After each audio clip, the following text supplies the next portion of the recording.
Paleo, quien tengo el placer de conocer hace 2 meses, y esperemos que podamos seguir laburando en conjunto durante mucho tiempo más. Eh, bueno, vamos a presentar a Lidia Papaleo, una persona que te va a contar la verdadera historia de la Argentina, lo que pasó realmente en este país. Eh, es muy jodido que se ponga en tela de juicio esa situación, porque lo que pasó en el país es que hubo un Estado o un gobierno, en realidad, de facto, una dictadura, pero que no es una dictadura militar, es una dictadura cívico-militar. En esos civiles participó obviamente la justicia, pero ahora te va a quedar todo mucho más claro, con ejemplos hiper concretos, con gente que violaba, que asesinaba, que solamente le importaba robar. Robar, qué sé yo, parte de la historia, parte de la ideología, parte de los valores y también empresas, ¿por qué no? Está Caro Papaleo también para ayudarnos a entender un poco lo que pasó en su familia. Así que nada, vamos a escucharlos a ellos primero. Si les parece, Osvaldo, ¿querés presentar a tu hermana? Bueno, ¿Cómo la presentarías? no. En este cuadro de situación, como una víctima de la dictadura, en el caso concreto del tema papel prensa, digamos, nosotros tenemos una formación muy especial desde el punto de vista político. Nosotros nacimos en un hogar muy politizado. Digamos, nosotros desde muy pequeños no fuimos nunca ajenos a la política. Mis viejos militantes anarquistas alimentaban. Nosotros sabíamos más de Sacco y Vanzetti que de French y Beruti. Esa es la verdad. Claro. Sabíamos las circunstancias. Nos hablaban de la semana trágica y habíamos leído. Sabíamos lo que era la semana trágica. Sabíamos quién era Di Giovanni. Digamos, que nos dieron nuestros viejos, que tenían una panadería con una gran biblioteca. Que era la característica que yo siempre digo. Yo leía cosas a los 13, 14 años, libros excepcionales, digamos. El acercamiento a eso nos formó un concepto de la vida y un background, como dicen ahora, importante. Nosotros no sabemos lo que es el Palacio de Invierno, algunos candidatos a presidente no, pero nosotros sabemos lo que significa en el mundo la política, la geopolítica.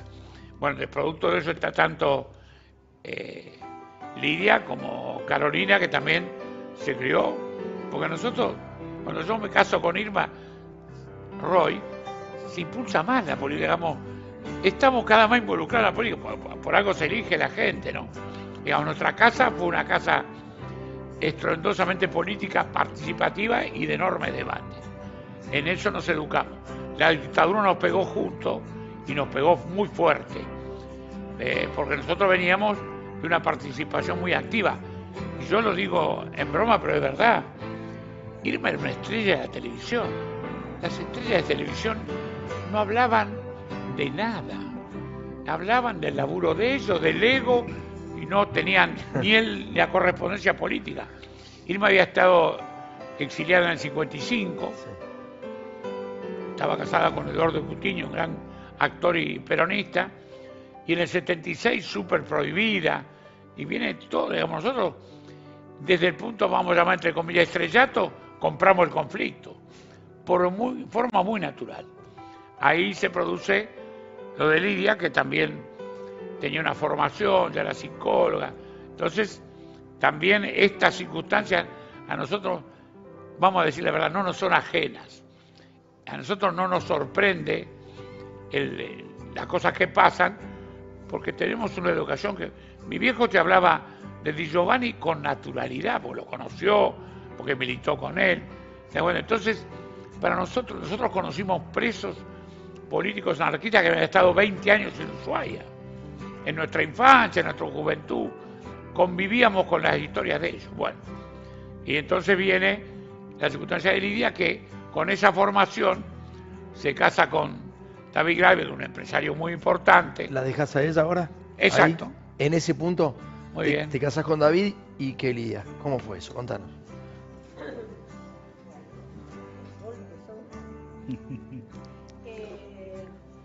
La formación nuestra, como dijo mi hermano, fue muy abierta y eso permitió que yo tuviera contacto con todo tipo de cosas, digamos, políticas y no políticas, y lo conociera a David.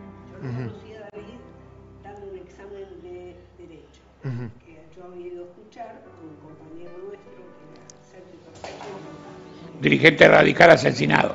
Ajá. Sergio Caracachón. Entonces, ahí lo escuché, me llamó mucho la atención, una persona muy inteligente, después Terrúa lo felicita, un examen extraordinario, pregunto quién es y después lo conozco. Y no esa vez, sino tiempo después. Bueno, la vida en común con David empieza tiempo después, pero nosotros teníamos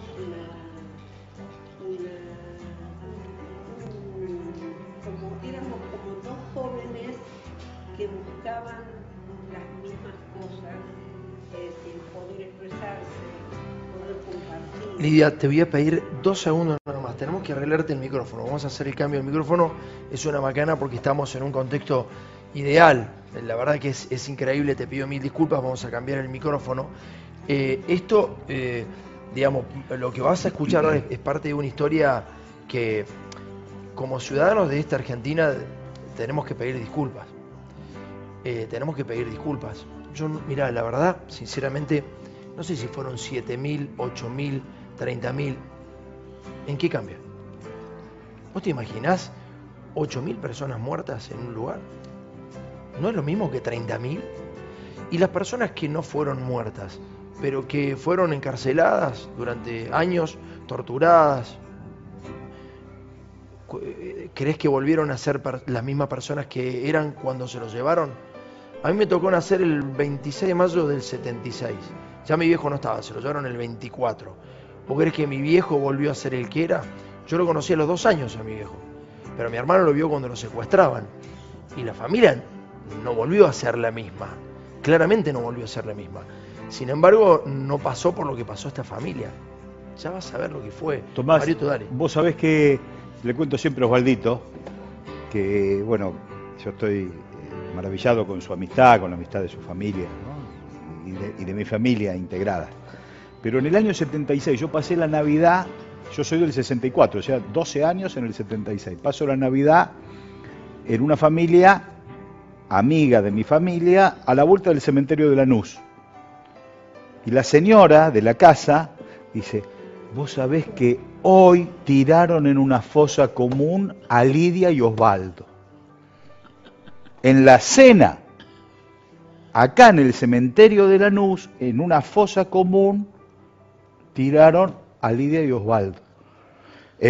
A Irma y Osvaldo. Y por supuesto la cena se terminó en la angustia de mi papá y de mi mamá y de toda la familia, pero el barrio tenía la tragedia con nombre y apellido, que eran... Claro, es ustedes verdad. dos. Buscaban flores. Es más, hay gente que después se encontraba con mamá y era como la película de los muertos vivos. Imagínate que vos le dejaste flores en una tumba y la ves caminando por la calle y le decían: yo fui a llevar flores a la tumba esa que decían dónde estaba usted. ¿Y por qué, che? Y Y- una Porque habrá pegado, violencia, o sea, habrá pegado en el palo. sí, sí, el claro, capaz que lo asesinato pensaron. de ustedes. Claro, yo ya estaba preso en la primera Claro. detención, estaba en el barco seguramente, o en Devoto, en Casero, que estuve todo el año 76. A vos por lo que pensabas. A vos Claro. era simplemente por lo que pensabas. Exactamente. Y en el caso después, cuando estalla el caso Greiber, por la vinculación familiar con Lidia, hermano de Lidia y cuñado de Greiber. yo creo que Pero- hay determinados intereses que lo que hacen es focalizar a ver si fueron o no 30.000. Y entonces como que se corre el eje de la discusión y Claro. empezamos, no, fueron 30.000. O sea, a alguien se le ocurre en Alemania discutir si fueron Nada, 6 millones de nada, judíos o no. nada. Pero vas preso. Tampoco creo que nadie vaya a reivindicar a los caídos en el nazismo, ¿no? Pero más allá, Pero vos claro, ponele sí. que la libertad que querés ir y reivindicarlos. Anda a reivindicarlos. Ahora, no se discute, No. cosas que las sociedades No. tienen que tener zanjadas. Sí. Esta sociedad no podemos seguir discutiendo, no, y si fueron 3, 4, 5, es terrorismo de Estado. Ujú. No está puesto, bueno, que siga Lidia con la historia porque hay varias Está cosas bueno lo que decís que porque- llevan a eso. Pero está bueno lo que decís, porque nosotros los argentinos respetamos lo que pasó a 15.000 kilómetros de Argentina. Y no acá. Exactamente. Pero ¿sabes por qué? Porque parte de quienes fueron los del golpe militar, Todavía están. con todos los golpes que también hubieron, siempre hubo una complicidad civil. Sí. Entonces, esa gente, que la que se quedó con la empresa, que ella va a contar de mi tía, esa gente sigue activa. Claro. Entonces, ¿cómo va a querer? Discutan si es 30.000 y como que nos tiran caramelos. Y Eso sí, es lo que me y sí, indigna. y sí. Bueno, Lía, entonces quedamos en que conociste a David dando clases. ¿En qué año? Él dando un examen de una materia, Introducción al Derecho con Cueto Rúa. Y a partir de ahí, después lo conocí más, pero lo que me parece importante, yo la impresión que tengo, que no tengo nada que ver con este medio, lo vivo por el amor que tengo con mi familia. Los Papaleo tenemos algo que lo tuvo siempre la familia, que es un amor incondicional. Cuando yo estuve desaparecida, yo sabía que me iban a encontrar. Y sabía que me iban a encontrar porque estaba mi hermano y mi madre. Y me encontraron. Y esto no dudé nunca, ni en un solo instante. Nunca perdí la esperanza. Entonces, David era una persona llena de ideas, tenía 35 empresas cuando murió y 35 años, producía cine, editaba libros, colaboraba con la gente, colaboró con el Ditela, hacía cosas culturales que tenían una pasión enorme, pero además tenía una gran sublimación del amor. Entonces a él toda esta cosa del cómo llega él al peronismo, a pensar en la gente, en qué es lo que logra Perón y Evita y por qué. Es decir, todas esas cosas nunca nadie habló de David, nunca. Y David no tenía una formación militante. David tenía un amigo que era Héctor Bucetich, que era nieto, ¿no? Sí. Nieto de Bucetich. Esa casa era era Bucetich, esa, de la policía. claro. Bueno. esa Claro. que es el descubridor de la huella digital. Esa familia era un lugar donde iban toda la gente joven a alimentarse culturalmente y tenían enorme competencia musical, intelectual, decían un pedazo de una obra de Shakespeare a ver quién ganaba, quién sabía, todo. Bueno, era un medio muy distinto al mío. Yo en mi casa se jugaba al fútbol, Sí. se hablaba de política, pero desde otra perspectiva. La de David era como un mundo muy intelectual, de mucha idealización de la posición que había que tener culturalmente. Te puedo cortar ahí, hay algo importante ahí, no sé si compartís, Gabriel, que esto es más o menos lo que dijo recién Caro.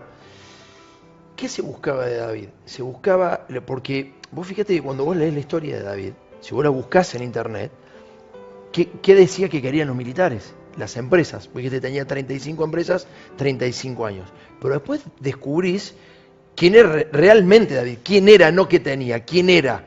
O sea, los militares no querían lo que tenía, sino quién era. ¿Cuál de las dos cosas? Querían todo y se quedaron con todo. Hoy estamos en uno de los momentos más importantes nuestros, porque hemos tenido la aprobación de los derechos interamericanos para recuperar, es decir, diciendo que tenemos razón en los pedidos que hacemos y tenemos que contestar esto que es muy importante, porque papel prensa es un símbolo, es el símbolo de este país amordazado. Y si nosotros no logramos sacar esa mordaza que depende de nosotros, entonces vamos a seguir así. Es decir, papel prensa significa el poder indiscriminado de un grupo de personas que se apoderan del país a través de una empresa. Eso es lo que pienso yo. Yo creo que lo importante es aclarar, porque a veces papel prensa, imagínate yo cuando era chica, 7 años tenía con toda esta historia, papel prensa, no sé, era como un torniquete, una prensa, viste que no entendía de qué se trataba. Papel Prensa es una empresa que es la que fabrica el papel con la cual se escribe el diario. Claro, decir en una época como hoy, donde en un teléfono tenés todo y donde lees todos los diarios, todo y no existe más el papel, es como retro. Pero en ese momento la única manera de decir qué era lo que pensás y qué querés que el público sepa y qué querés que el público no sepa, qué va a tapa y qué va adentro en la página 15, la única forma era a través de estar impreso en el papel. Entonces, tener esa empresa es como es la materia prima para poder imprimir. Estas empresas que se quedaron, que ahora va a nombrar Lidia, se quedaron con ese monopolio. ¿Qué pasa? Todo aquel que viene afuera, ¿qué tiene que hacer? Comprar el papel, porque sin papel no puede imprimir. Entonces yo te pongo el precio que quiero. O no te lo doy, o no te lo doy, o no te lo vendo, o te ¿no? pongo una cosa exorbitante y no podés hacer. Que yo voy a agregar un toquecito. Muy cercano, David, a José Bergelbar, un enorme personaje de la vida política y económica del país, ministro de Economía de Perón del 73. Sí. Seguimos. Papel Prensa y las 35 empresas que había, David fue el primero que trajo al país las jeringas descartables que no existían. Había una cantidad Produjo la Raulito. ¿Te suena? ¿La Raulito qué era? La película. Ah, la película. Marilina Ross. la produjo él. Marilina Ross. Produjo Quebracho. Quebracho. También produjo Quebracho. Otra película también social. Bueno, él no paraba, o sea, no paraba nunca, mañana, tarde y noche. Esto era permanente y se alimentaba en Estados Unidos. Tenía una empresa que lo único que trabajaba era un hombre que lo habían echado de todas partes, un matemático, que trabajaba con los recursos naturales de la tierra. Creo que esto es lo que vos te referías al principio. Esto sí lo sabía David. Es decir, esta visión de ver dónde van a pasar las cosas. Claro. Hoy estás hablando de la contaminación, de las cosas que se produjeron, pero en el año 73 estas cosas nadie se le ocurría verlas ni. Entonces, esa empresa, cuando la fuimos a buscar, la empresa de este matemático, había un agujero en el lugar. Habían desmantelado el edificio, lo habían volteado. Diría, vayamos derecho a la detención tuya, Sí, bueno, vayamos a los hechos. bueno. No, pero pará, que es muy interesante, todo lo que está diciendo es muy interesante. Tenés hasta las 12, nos quedamos. No, drama. No, pero le vamos a dar un poco más, Franco, le vamos a dar un poco más porque la verdad que esto es extraordinario. Vamos a Quiero hacer un pequeño aporte en esa persecución a la familia Greiber, a David Greiber y a todo lo vinculado entre ellos, por supuesto, la familia Papaleo. Pero Ricardo Capelli, que fue baleado junto con el padre Mujica, Capelli sobrevive después de estar 6 meses en terapia intensiva y el padre Mujica muere 11 de mayo del 74. Luego de la dictadura, luego del 24 de marzo es detenido. Otra vez 1 año preso. ¿Cuál era el interrogatorio? La guita de Greiber, la guita de Greiber. ¿Por qué? Porque Capelli, como amigo de Mujica, que pasaban la gorra para sostener la capilla en Villa 31, uno de los compañeros al que iban a ver era David Greiber. Bien. ¿Qué tenían en la cabeza los torturadores, los secuestradores, los asesinos de la dictadura militar? Que como Capelli era el que recurría a buscar la ayuda de Greiber, ellos manejaban el dinero de David Greiber. Claro. Lía, bueno, fallece David en México y te venís a la Argentina. Sí, vuelvo el 16 de septiembre a la Argentina. Del 76. Sí, porque es aniversario de una revolución.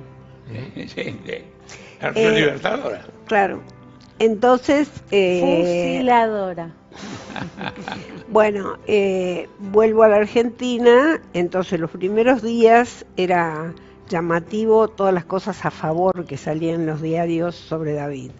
Lentamente fue cambiando, lentamente, no tan lentamente, empezamos a tener problemas. Lentamente fue cambiando, lentamente, no tan lentamente, empezamos a tener problemas de presiones enormes todos los días en la oficina, en las oficinas, y empezaron a hablar de las cosas que había que vender y a quién.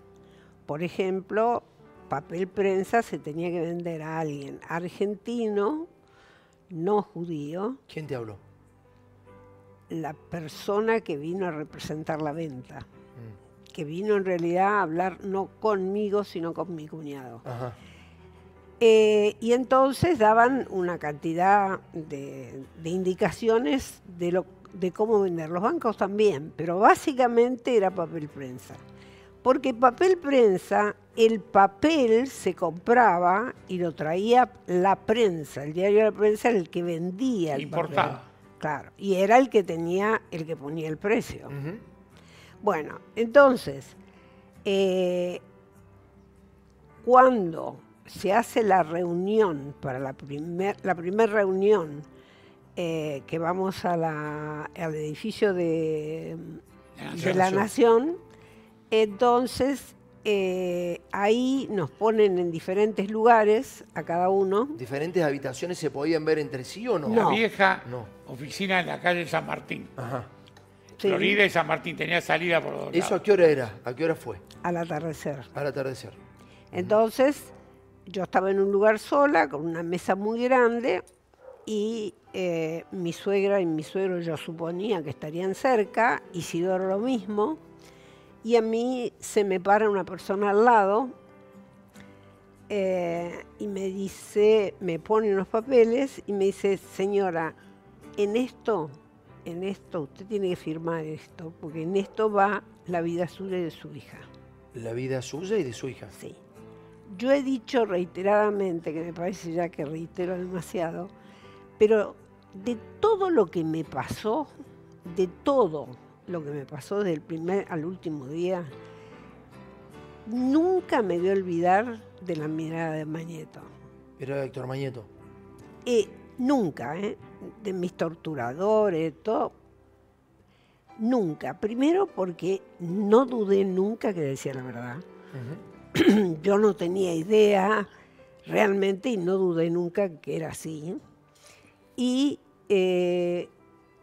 creo, nunca más me vi con él. Y sí, al día siguiente me llevó Sofovich Bernardo Sofovich, un abogado. con un contador de la empresa de David, Hugo Bogani, a un restaurante en la calle Córdoba y una transversal. San Martín. San Martín. Me llevan a comer ahí porque tenían que hablar de lo que la propuesta. Y entonces él me dice, usted ahora, esta calle, Córdoba, esta calle, usted se va para allá. Usted sube al barco y se va al Uruguay. Y no vuelva nunca más. ¿Cómo? Y no vuelva nunca más. ¿Eso quién te lo dijo? Bernardo Sofovich. A instancia de Mañeto, digamos. Claro. Delante del contador de la empresa de David. Entonces yo lo miro, le digo, pero yo tengo una hija. La hija se la hacen llegar. Era como que me estaba hablando de bolitas. Estábamos cambiando bolitas. Era como una cosa, viste, que ya estaba totalmente calculada. Todo. Yo la Te hacían ingenuidad. el favor De dejarle De vivo. avisar. que viajes. Te hacían el Se favor. puede firmar. Claro. Pero además estaba todo tan sabido cómo lo iban a hacer, que un día, esto es una anécdota, pero en el departamento de policía había un jefe de policía. Vos estabas presa ya. No, ¿No? yo estaba me querían empezar a legalizar. Me habían llevado al departamento de policía de Buenos Aires, pero todavía nadie sabía que estaba ahí. Pero estabas detenida, desaparecida. Ya hace mucho, Bueno, para una anécdota, muchísimo. Pero aclaralo, Bueno, sí. entonces, yo estaba en un lugar que estaban lo que se llamaba segundo H, prostitución, todo.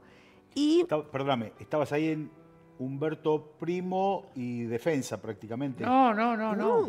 En la calle Belgrano, el departamento. Departamento, el Belgrano y departamento. Ceballos.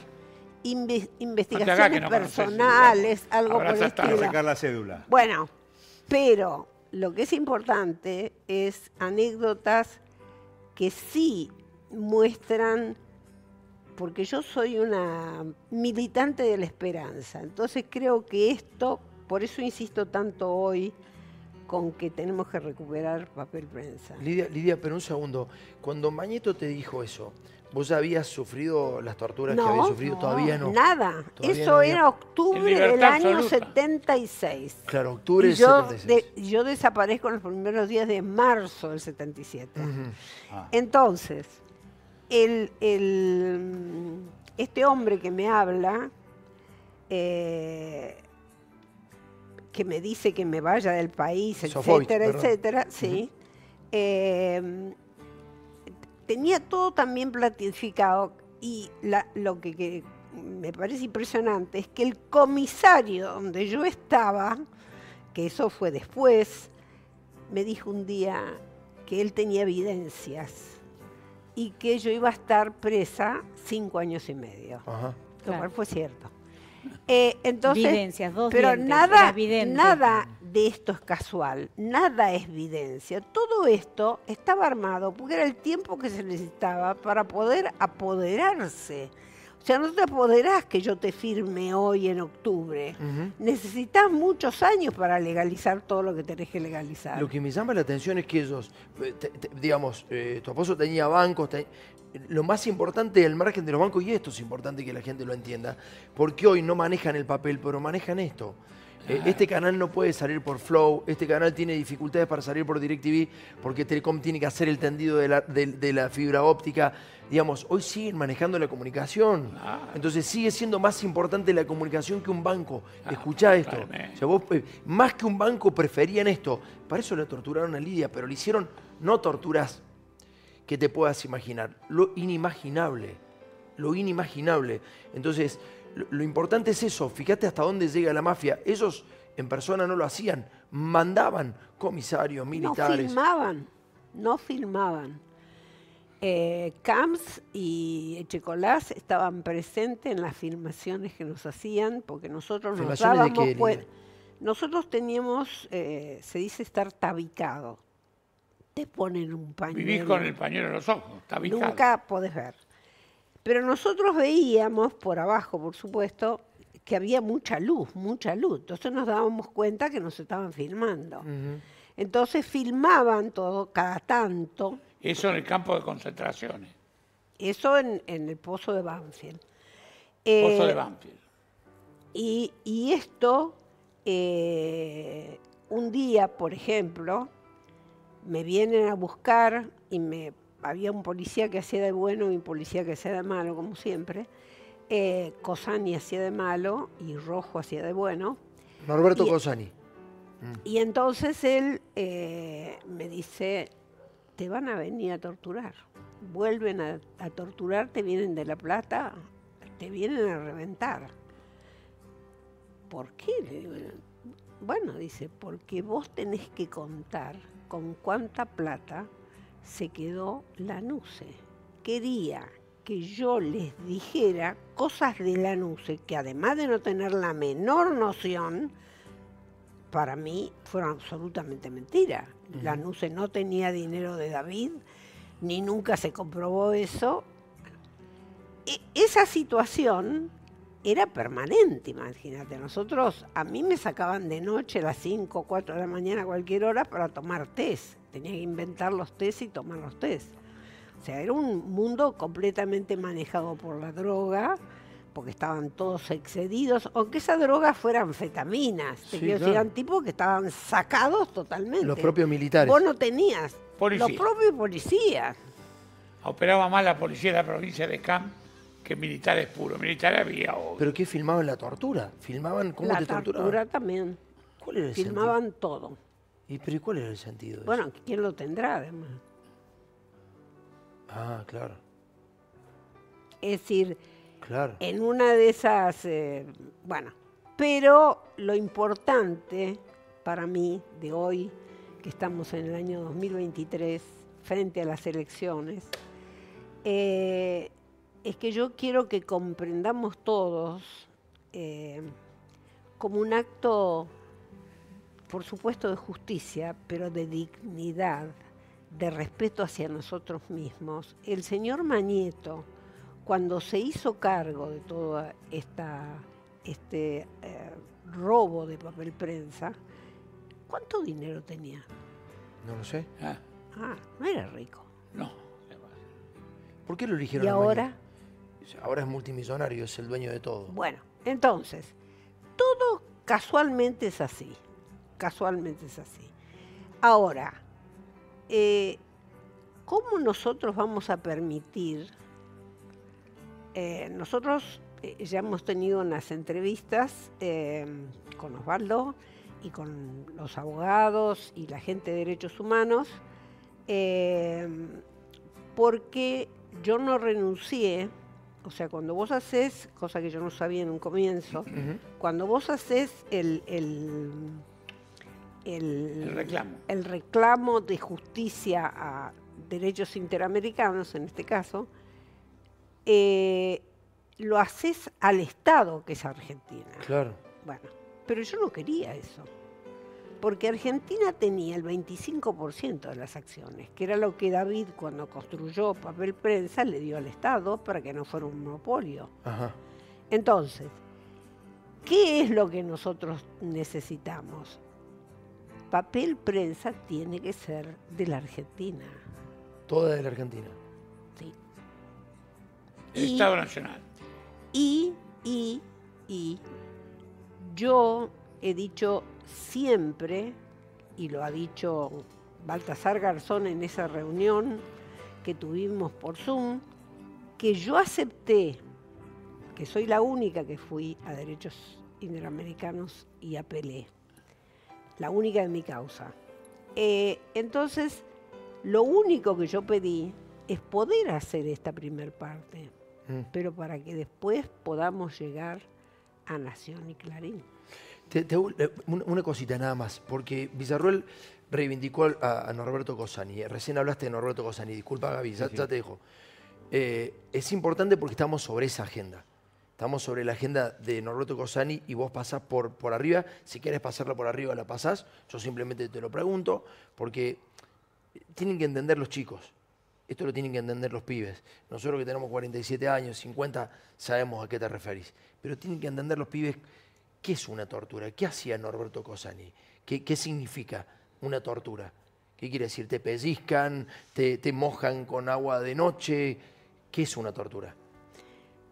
Torturas hay muchísimas, y muchísimas a través de la historia de la humanidad, y hay países como Francia que han sido sublimes en las torturas. Sí, claro. Bueno, pero en la Argentina la tortura era bastante elemental, digamos, era una picana eléctrica que estaba conectada al motor de un automóvil. Y a la batería de un automóvil. La batería, sí. Y te acostaba en una camilla, en una cama de alambre. De alambre, sí, como resortes, algo así, y te torturaban todas las partes que podían de tu cuerpo, llámese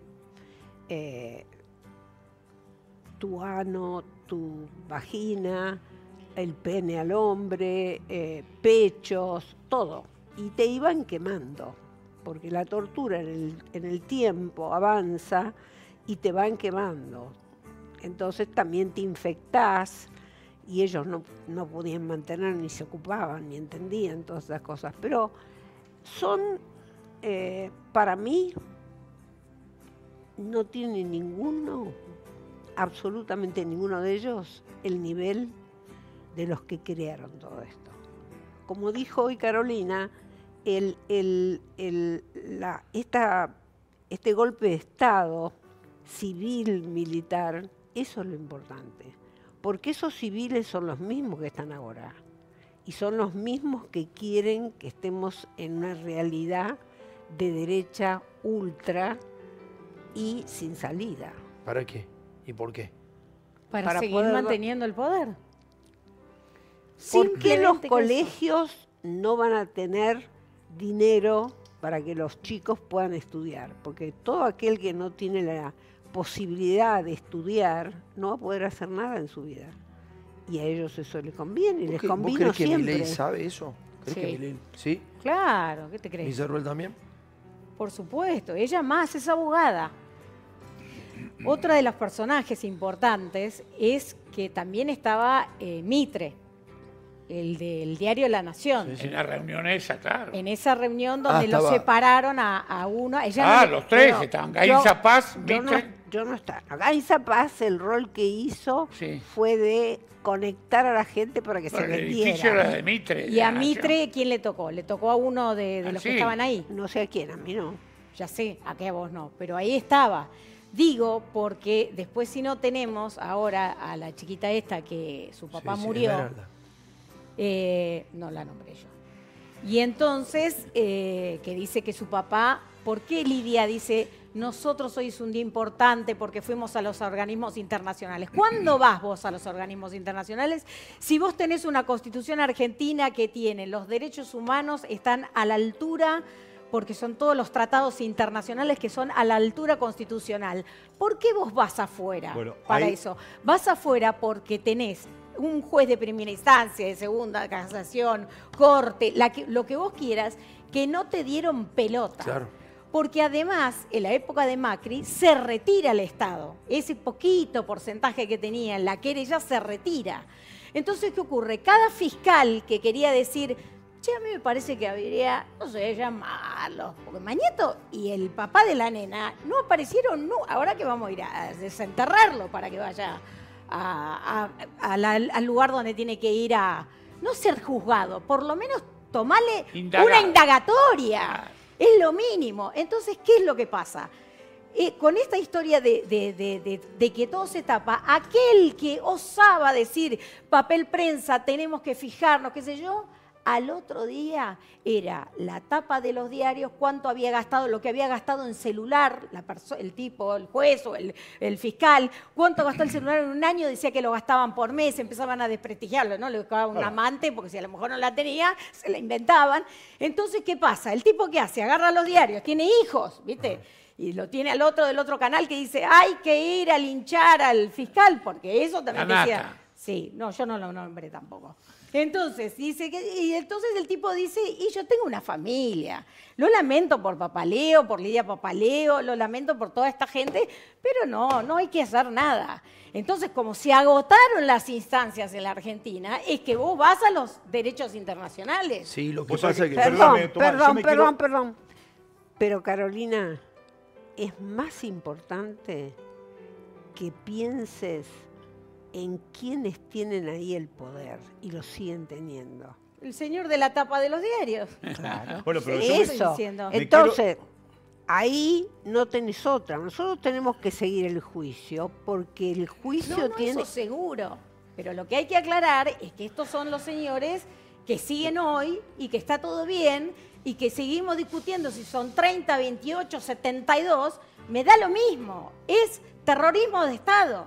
Y es para, no solo, porque ¿qué dicen? No, pero eran terroristas. Y acá es el gran problema que tuvimos con Alfonsín. El gran problema. La teoría de los dos demonios. La teoría de los dos demonios te equipara al terrorista con el terrorismo de Estado. Lo puso así como que era lo mismo, entonces se agarran de esa cuestión y ahí Bueno. del tira y afloje. ¿Por qué? Porque el Estado, que no puede ir contra los civiles, al ir contra los civiles, lo que hace, y no poder decir, no, esto es un genocidio, y que quede en ese lugar, vos estás poniendo a la misma altura a alguien que tiene el monopolio del uso de la fuerza legítima, que es el Estado. Claro. El Estado no puede ir contra la población. Claro. Vos sabés que la teoría de los dos demonios, brillante subrayado de Carolina, la aplica Alfonsín, pero es un invento de Clarín. Clarín mismo impulsó la teoría de los dos demonios. Y Lidia y la familia Papaleo van a las Cortes Interamericanas, como dice Carolina, porque el Poder Judicial, no me animo a decir justicia en la Argentina, cerró las puertas y falló siempre a favor del poder de Clarín. Entre otras cosas, uno de los miembros de la Corte es el abogado de Clarín, no de la Corte de hace 20 años, de la Corte Ahora. hoy. Los recursos contra la Ley de Servicios de Comunicación Audiovisual que presentaba un grupo de opinión de Orán Salta y que impedía la aplicación de la Ley de Medios, tenía un domicilio en el recurso, el domicilio del doctor Rosenkraft. O sea, el abogado de Clarín hoy es presidente de la Corte Argentina. Entonces, un reclamo de este tenor naturalmente solo puede encontrar justicia en las Cortes Tan Interamericanas. preocupado Clarín no parece por el tema montonero porque es socio en algunas cosas con Montoto. Digamos, tan preocupado. No, ahí y además no lo debe estar. a donde digamos, iba, ¿no? Perdón, pero que la equiparación, ponele, dame un segundo, se golpean entre los papaleos para hablar, pero la equiparación, ponele que es la teoría de los dos demonios, dale, vamos que va, guerrillero no sé qué, a él lo tuvieron preso durante todo un año por todo un montón de lugares, porque por cómo pensaba, no por ser estar en la Guerrillero, guerrilla. claro. Porque si vos tenés la teoría de los dos Sí, demonios, sí. bárbaro, el Estado fue contra los guerrilleros. Bueno, ¿y este señor qué tiene que Exactamente. ver? Eso es lo injusto. Lidia llega a Buenos Aires, llega a la Argentina, va a secuestrar y le sacan la empresa. ¿Qué tiene que ver ella con la guerrilla si ni estaba en la Argentina? Entonces ahí se caen todos los argumentos. Claro. No importa si fueron 30, 12 o 78. Ponele que mataron a todos los guerrilleros, pero querían no. Eran los presos políticos, eran también las empresas, era por supuesto todo el que pensara diferente. Entonces está equiparado esa cuestión con el tema del nazismo. Y por eso, porque se perseguía también perché mi piace. Sí, claro. Entonces, lo importante es que hoy, esto es lo que a lo que voy, es que el día de hoy yo hago un parangón con el tema del nazismo. No se necesita en el mundo de hoy ni los campos de concentración, ni los campos de los pozos que hubo acá donde se tenía la gente, se la torturaba, qué sé yo, porque ya no se elimina el cuerpo físico, se elimina el cuerpo identitario. Y sí. O sea, te cancelan. Y En sí. las redes te reputean, te dicen de todo. Entonces, ¿qué pasa? Vino mi hijo a casa el otro día y me dijo, tené cuidado, ya sabe, o sea, sabe con qué madre tienes, ya sabe. Tené cuidado, mamá, con lo que decís, porque sabés que Lali Espósito, me explicaba quién era Lali Espósito, yo tenía que decirle, no, yo te voy a explicar a vos quién es Lali Espósito, yo sé quién es Lali Espósito. Lali Espósito y Trueno, que son dos, pero que tienen millones de seguidores, y yo lo miraba, dice, no sabés las cosas que le dijeron por lo que publicaron. Entonces le dije, eso, hijo, se llama domesticación. Eso es domesticarte. Ayer te tenían que secuestrar, te afanaban las empresas, que yo. Hoy no hace falta matarte. Te cancelan. Mi hijo me dice, tené cuidado. Ya está, estamos jugados sin ficha, yo tenía ganas de decirle, ya sé. Ya sabe todo el mundo. Pero yo quiero decirle a él, que es periodista, que Beto Cosani no importa. Yo nunca perdí mi dignidad. Beto Cosani era un pobre hombre descerebrado, lleno de droga. Una persona ¿Qué reconoció sobre el tema Clarín Beto Cosani? Contalo. En el último juicio. ¿Qué dijo de las acciones de Clarín? Sí, que las teníamos. No, que él las tenía. Claro. Beto Cosani manejaba en el campo de tortura las acciones de papel prensa que estaban en discusión, porque había que buscar elementos en los grinders. Yo, Y frente el coronel, a él, que Yo no puedo creer que vos que en serio, no puedo creer que estés entera, que puedas hablar, que en serio te lo digo. Yo no he visto, creo no poder soportar eso y creo que no podría ser lo que vos sos hoy. ¿Qué te dolió más? ¿Qué fue lo que más te pasó en esa época respecto a lo físico, a lo psicológico o a lo económico? ¿Qué es lo que más te gustaría reparar hoy?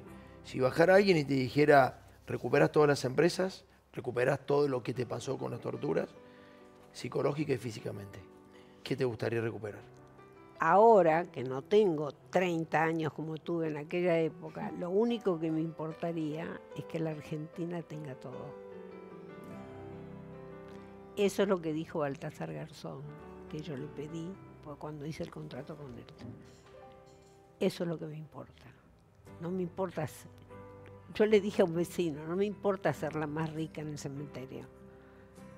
Me importa vivir con libertad y que mi país esté bien. Haber pasado por este mundo habiendo hecho algo bien. Yo fui una marginada entre los marginados, porque yo no era subversiva, no era delincuente, entonces ¿yo qué era?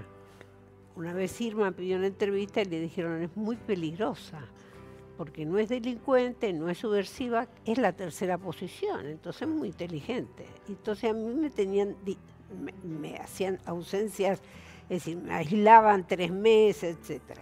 Pero de todo eso yo conocí seres humanos extraordinarios en la cárcel, extraordinarios, viví cosas extraordinarias realmente, y lo que tenemos, te lo pido por favor que lo consideres, no existe Beto Cosani. Es un elemento que responde a la gente que tiene el poder. Esos son los monstruos. Los monstruos son los que pegan el látigo escondidos en las perversiones sexuales. Esos son los monstruos. El Beto Cosani es un pobre tipo que se drogaba, le robaba a los chicos ¿cómo se llama? Las ondas, les quitaba, les parecía que un gran chiste, que una cosa, yo veía cosas que, bueno, las vi todas. Esa gente no es la gente que hizo el daño en este país. Eso fue gente que se usó. Y te voy a... Que se usó. Y vamos. Pero la gente que tiene que pagar es la gente que lo provocó. La gente que provocó esto. Y te voy a largar un nombre al ruedo. Que te cuente Lidia la actuación como fiscal del caso Greiber de Trasera. Del canalla de Trasera. ¿Cómo? El canalla de Trasera. Fiscal del caso Greiber. Me pidió cárcel a mí, que es Trasera. Yo tuve un tumor cerebral. Fiscal de la dictadura, ¿no? Está obvio, fiscal en la época de la dictadura. Yo en el año 82 se descubre que tengo un tumor cerebral y entonces... Estaba presa en Devoto. Entonces me llevan a un juez por primera vez, y Trasera era el fiscal. Me dijo cosas él y una secretaria que iba con él, como por ejemplo, mírela, papaleo de Greiber con las bombachitas, porque yo estaba en un lugar muy elemental del hospital con 2 policías, una policía mujer, me tuvieron 25 días esposada de pies y manos. Operada de un tumor cerebral. Apelamos al fiscal, nosotros los que estábamos afuera. Nunca le sacó las esposas en 25 días, ni hizo gestiones traseras por eso. Terminó todo eso, le dan la libertad a los Greiber y la pela es Trasera. La libertad de los Greiber. Querido, cuando nosotros, ¿cómo terminó? Trabajando para Clarín. Cuando vino la ley de medios, ¿qué hizo? Jugó para Clarín. Pero jugó. Vamos a un acto con Osvaldo a Mataderos, a una iglesia en Mataderos. Sí, señor, juntos. Habrá sido 2009. Sí. Qué bombazo esto, hermano. 2009. Estaban, por supuesto, los periodistas servicio de Clarín y de La Nación. Y en el transcurso de la charla hablamos del caso Trasera. Osvaldo dice, el fiscal Trasera, cuando está sobrio, es un hijo de puta. No voy a acusar al borracho, dice Osvaldo. Cuando está sobrio, es un hijo de puta. Y cuenta la historia esta que recién acabamos de recrear. Por supuesto, eso fue tapa del diario La Nación. Tapa. Eso fue un día viernes a la noche. Domingo, tapa de La Nación. Y Eliashev, en el programa de Leuco, dice, vos y tu amigo Papaleo están diciendo blasfemias del fiscal Trasera. La corporación, Clarín Tocapito, todos los esbirrios y la corporación sale a defenderlo. Por eso lo de la película 1985... Claro, ese es el problema. Que pasa el tiempo y es como esto pasó en Francia.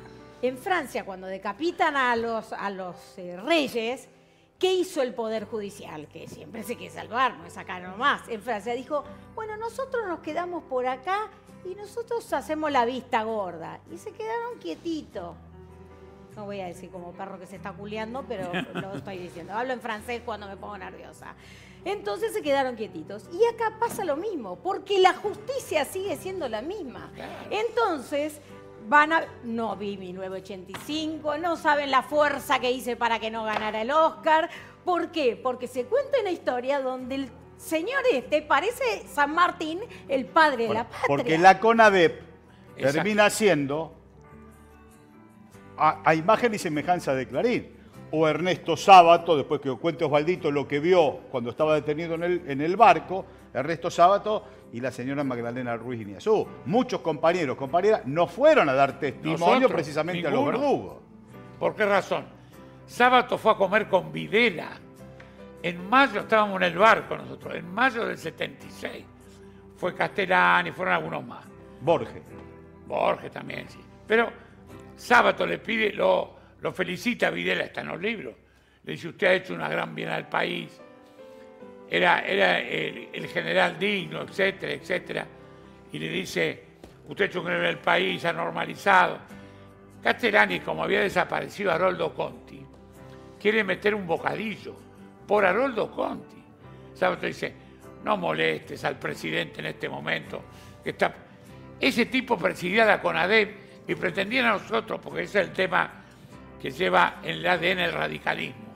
Se tropieza con la realidad. Entonces lo ponen de presidente de la CONADEP a Sábato. Pero 8 años después que había dicho esta locura. Descalificado totalmente. Y entonces nosotros decimos, ¿cómo ir a contarle a Sábato? Si Sábato estamos y comía, hay que almorzar, porque, perdón, Sábato y los que estaban ahí sabían que estaban matando gente a mansalva, que andaban los Falcons, que estaban los, digamos, no eran unos muchachos de Loma de Zamora que están en un bar que no saben que tiran gente de los aviones. Son operaciones, son tipos calificados. Y esa cosa, y Estracera tiene otra más. Fíjense la actuación de Estracera en el asesinato de los sacerdotes palotinos. Fíjense lo que opina la Comisión de Derechos Humanos de la actuación del fiscal en otra causa.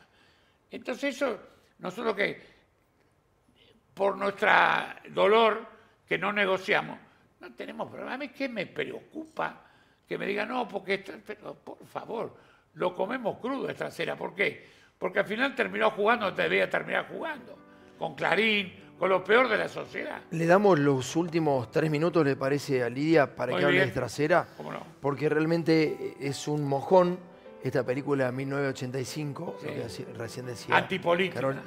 Claro. Pro Poder Judicial. Por Por eso. Poder Judicial. Ahí está. Antipolítica. Sí. Descalifica a Trócoli, que yo certifico.